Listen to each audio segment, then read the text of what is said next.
தென்னாடுடைய சிவனே போற்றி, எந்நாட்டவர்க்கும் இறைவா போற்றி. திருமந்திரம் பாயிரம் 5. திருமூலர் வரலாறு.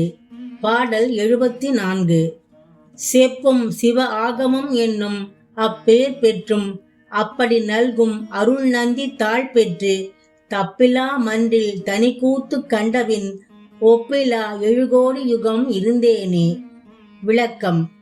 சிவபெருமானாலேயே சொல்லப்பட்டதால் சிவாகமம் என்ற பெயர் பெற்று பெருமை வாய்ந்த ஆகமங்களை அப்பெருமானே குருநாதராக இருந்து சொல்ல அவரின் திருவடிகளை வணங்கி பெற்றுக்கொண்ட பின் ஒரு குறையும் இல்லாத தில்லை அம்பலத்தில் ஆடிய இறைவனின் திருநடனத்தை கண்டு களித்து அந்த ஒப்பில்லாத இறைவனின் நினைப்பிலேயே 1 கோடி யுகங்கள் இருந்தேன். திருச்சிற்றம்பலம்.